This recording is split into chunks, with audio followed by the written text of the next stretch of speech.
तो हमने सबसे पहले कॉम्बिनेशन रिएक्शन पढ़ा था।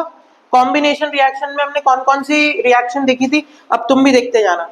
कॉम्बिनेशन रिएक्शन में हमने पहले तो ये वाली बेसिक्स ही देखी थी, कौन सी, calcium oxide water, calcium hydroxide, carbon dioxide वाली, ठीक है। फिर उसके बाद रक्षण सुन लो पहले, उसके बाद हमने रेस्पिरेशन की रिएक्शन देखी थी। रेस्पिरेशन में क्या समझाया था, ग्लूकोज, हम खाना खाते तो वो किस में चेंज होता है, ग्लूकोज में चेंज होता है। वो ग्लूकोज जब हम जो ऑक्सीजन इंटेक कर रहे हैं, ऑक्सीजन इंटेक करने के बाद किस में चेंज होता है, वो कार्बन डाइऑक्साइड रिलीज करता है, वाटर रिलीज करता है और एनर्जी। कार्बन डाइऑक्साइड कौन सी कार्बन डाइऑक्साइड है, जो हम बाहर छोड़ रहे हैं। यहां से हमने एक और चीज पता की थी, क्या चीज पता की थी, कि हम खुद कार्बन डाइऑक्साइड हमारी बॉडी में बना रहे हैं, वो कार्बन डाइऑक्साइड ये है। ये सारा काम कहां पे चलता है, सेल के अंदर, ठीक है ना। सेल के अंदर, ये सेल के न्यूक्लियस के अंदर ये सारा काम चलता है। ये हम बाद में भी पढ़ेंगे जब हम फर्स्ट चैप्टर ऑफ बायो पढ़ेंगे, लाइफ प्रोसेस।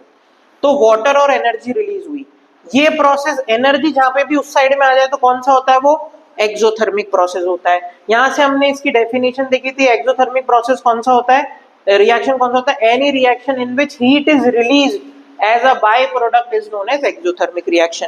कॉम्बिनेशन के कुछ और एग्जांपल भी देख सकते हैं। सबसे बेसिक सा, बर्निंग ऑफ कोल, C+O2CO2, ठीक है ना।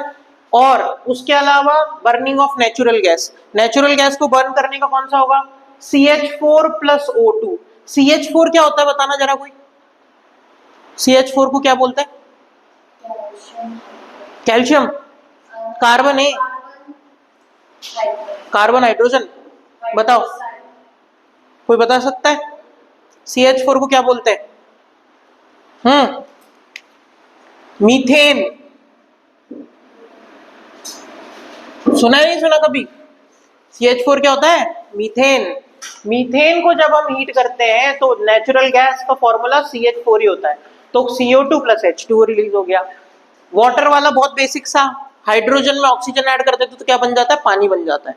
तो ये बेसिक से हमारे किसके हो गए, कॉम्बिनेशन के। फिर हमने देखा था डीकॉम्पोजिशन रिएक्शन। डीकॉम्पोजिशन को हमने 3 पार्ट में डिवाइड किया था, थर्मल, इलेक्ट्रिसिटी और फोटोलिटिक।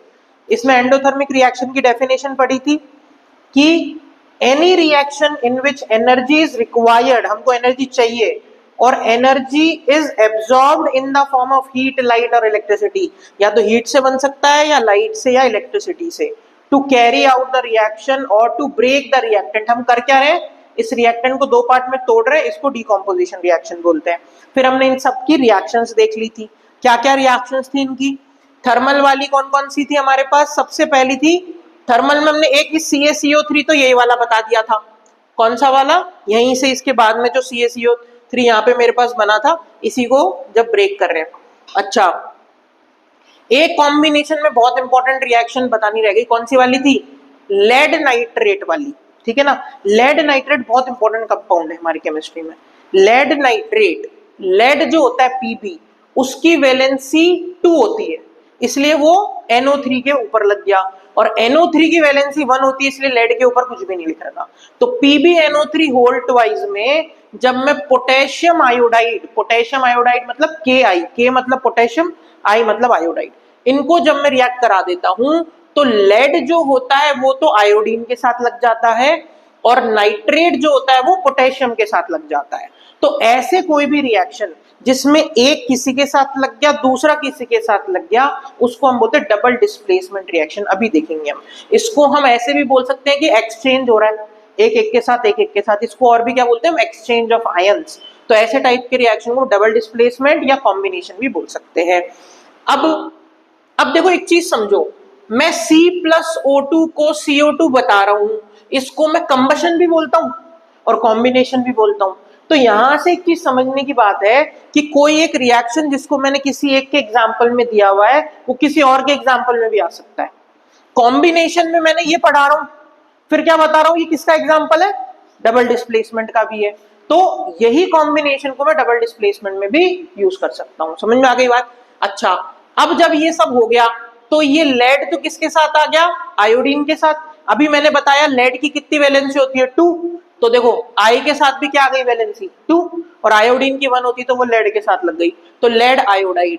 इसमें एक एरो बनता है नीचे वाला, नीचे वाला एरो क्या दिखाता है, कि वो नीचे डिपॉजिट हो रहा है, प्रेसिपिटेट बना रहा है, सॉलिड फॉर्म बना रहा है, सॉल्यूबल नहीं है कंपाउंड के अंदर, ठीक है।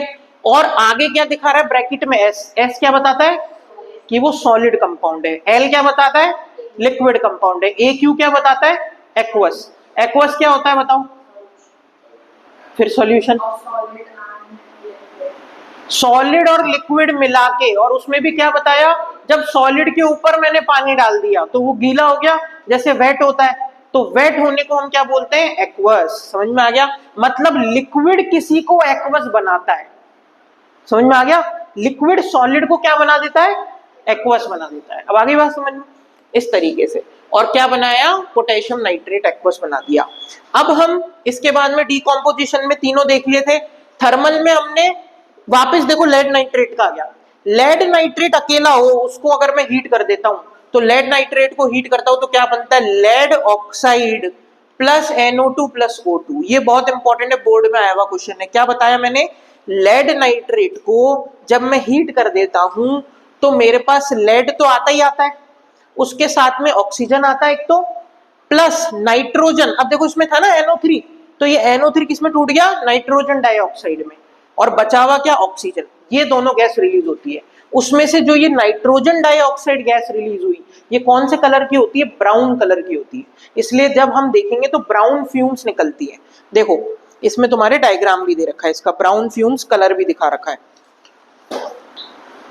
ये देखो ये डायग्राम दे रखा है पेज नंबर 8 पे, उसमें ब्राउन फ्यूम्स भी दिखा रखी है, दिख रही है ये वाली। ये कलर जानना, कलर ध्यान रखना बहुत ज्यादा जरूरी है। क्लियर हो गई क्या बात। फिर उसके बाद एक और देखा था हमने FeSO4, Fe मतलब आयरन, तो आयरन को हम फेरस भी बोलते हैं, ये Fe आया कहां से, फेरस से ही आया था, तो हमने उसको आयरन बोला, तो FeSO4 को बोलेंगे फेरस सल्फेट। तो फेरस सल्फेट को जब मैं हीट करता हूं तो क्या बन जाता है ferric oxide plus SO2 plus SO3, ठीक है। ये भी किसका एग्जाम्पल है, थर्मल डीकॉम्पोजिशन का। थर्मल डीकॉम्पोजिशन मतलब हमने हीट करके किसी को तोड़ा है। फिर इलेक्ट्रिसिटी में हमने बहुत बेसिक सा बहुत अच्छा सा एग्जांपल देखा था, कौन सा, पानी को जब हम तोड़ते इलेक्ट्रोलाइसिस ऑफ वाटर, जिसमें इसको बैलेंस करा था तो हाइड्रोजन के आगे 2 आ रहा था, मतलब जब हाइड्रोजन गैस देखेंगे हम तो वो डबल होगी, कंटेनर के अंदर हाइड्रोजन वाली जो जगह होगी वो ज्यादा खाली होगी, और ऑक्सीजन। अब इसमें हमने एक और चीज देखी थी कि हाइड्रोजन क्या होता है पॉजिटिव और ऑक्सीजन नेगेटिव, तो जो पॉजिटिव वाला होता है उसको क्या बोलेंगे आयन को, कैटायन बोलेंगे अनायन बोलेंगे, कैटायन, क्योंकि कैथोड पे लगे हैं वो, कैथोड मैंने बताया था क्या होता है नेगेटिव, ठीक है। तो हाइड्रोजन कैथोड पे लगता है खुद कैटायन होता है, ये एनोड पे लगता है खुद क्या होता है एनायन होता है। फिर इसी का एक और जैसे जैसे H2O को तोड़ा वैसे एक और एग्जांपल होता है एल्यूमिनियम ऑक्साइड। एल्यूमिनियम ऑक्साइड मतलब Al2O3, Al2O3 को तोड़ा तो वही सेम Al और O2 में टूटा। तो एल्यूमिनियम ऑब्वियसली बात है, मैंने बताया सारे मेटल क्या होते हैं पॉजिटिव, और तो ये प्लस में हुआ ये नेगेटिव में हुआ। लाइट के अंदर 2 एग्जांपल बताए थे AgCl और AgBr।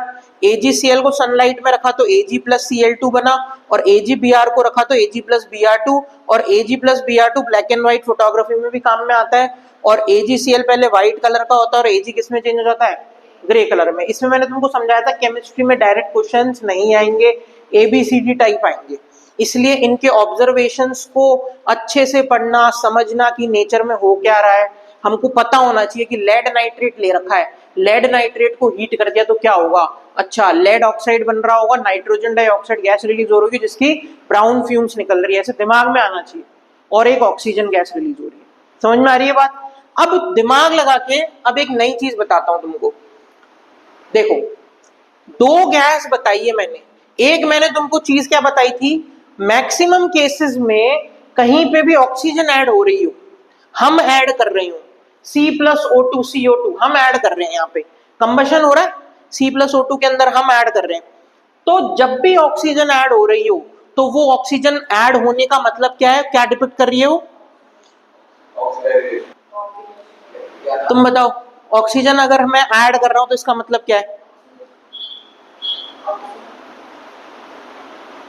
पहली क्लास में बताया, अगर मैं कहीं पे भी ऑक्सीजन ऐड कर रहा हूं इसका मतलब है उस कंपाउंड को हीट कर रहा हूं, बताया था नहीं बताया था, कोई भी हीटिंग बिना ऑक्सीजन ऐड करे हुए नहीं हो सकती। तो खुले में ऑक्सीजन ऐड करने का मतलब ये नहीं मैं ऑक्सीजन इंपार्ट कर रहा हूं उसमें, मैं खुले में अगर कोई भी हीट कर रहा हूं तो वो ऑक्सीजन है नेचर में अपने आप, तो वो ऑक्सीजन को ले लेगा। समझ में आ गई बात? अब सुनो, यहां पे मैंने दो गैसेस की बात करी, एक तो ऑक्सीजन गैस और एक CO2।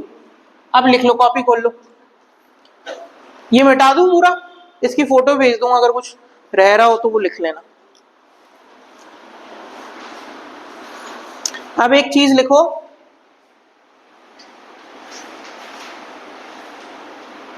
Presence of oxygen and carbon dioxide. ऐसे लिखो, स्टार मार्क करके एक चीज लिखो, एक ऐसी इंपॉर्टेंट पॉइंट बता रहा हूं।